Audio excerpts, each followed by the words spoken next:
Serving Viswanatha Swami was one of the most fulfilling functions in my life.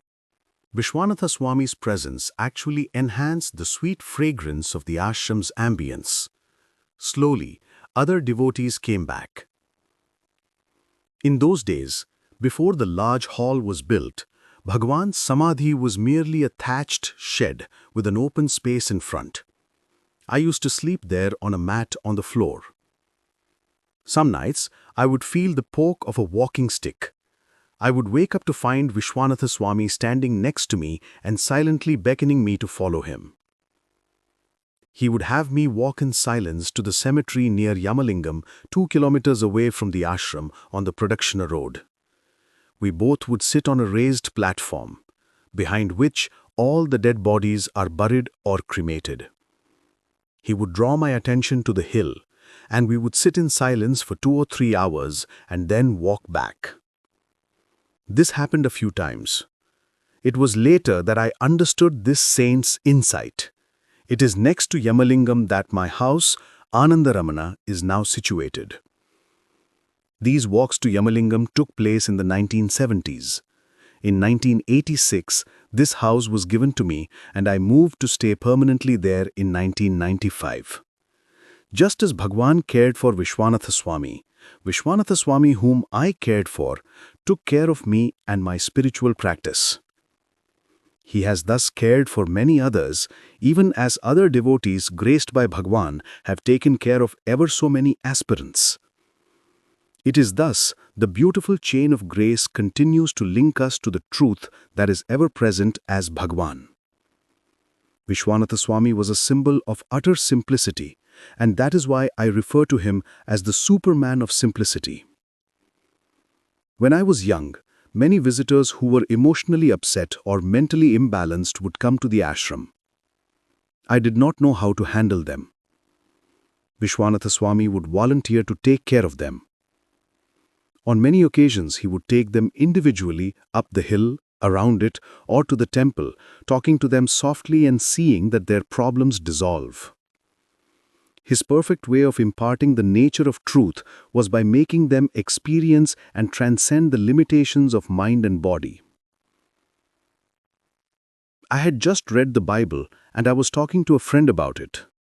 I did not like the story of Moses where he touched a rock with his staff and water flowed out from the middle of the rock. I said, at least they could have written that Moses touched the ground and then water flowed out. How can water come out of a rock? As I was saying this, a hand took hold of my arm. It was Viswanatha Swami. He led me straight to Skandhashram, put my hand between 2 rocks and made me feel the natural spring oozing out from there. Then he said, Bhagavan brought me here, put my hand beneath the rocks and showed me the water. Bhagavan touched this rock and this water flows perennially. He solemnly added, never doubt a sage's statements or actions. How can you doubt that Moses was not endowed with that grace by God to bring water from that rock? Be careful, Ganeshan. This corrected my spiritual thinking because he brought my mind back to the heart.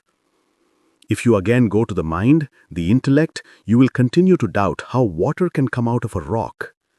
Even now, if you go to Skandhashram, though it has been hidden, you can put your hand and feel the spring coming right from the bottom of the rock and not from the sand. Moreover, below it lies another flat rock. Arthur Osborne managed the journal The Mountain Path single-handedly for 6 years. I was the managing editor when he suddenly passed away.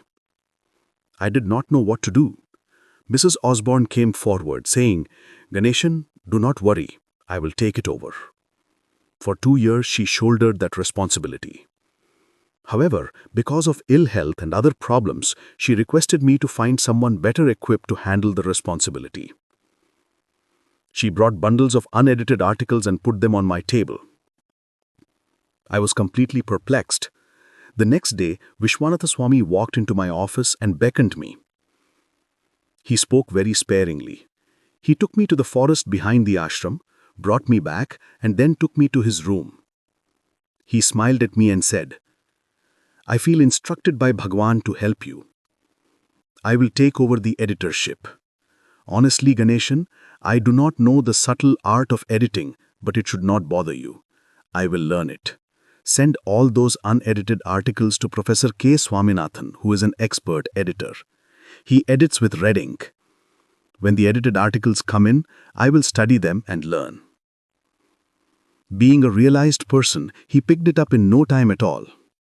Professor Swaminathan, himself the editor of a leading newspaper in India and much later hailed by a renowned publicist as the finest book editor of India, said, "Viswanatha Swami's editing is remarkable." Coming to stay permanently in the ashram at a very young age gave me the advantage of staying in close contact with the old devotees. Their proximity gained for me the unseen spiritual benefit of effecting in me true, all-round maturity. I could earn their wealth of jnana by just serving them. How true is the scriptural declaration? Through service to Mahatmas, a seeker gains spiritual benefits which cannot be got by study of scriptures or by any other discipline. The greater reward that I got through such proximity was the possibility of my persuading them to write their reminiscences.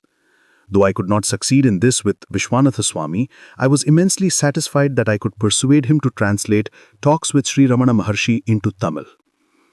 This was how, in the 1970s, the first volume of Talks with Sri Ramana Maharshi was first brought out in Tamil as Bhagavat Vachanamrutam. It was an instant success. After some time, the comprehensive volume 2 was published. The special feature of this book is that the Swami, having been present when the talks took place, has used mostly the very words used by Bhagwan.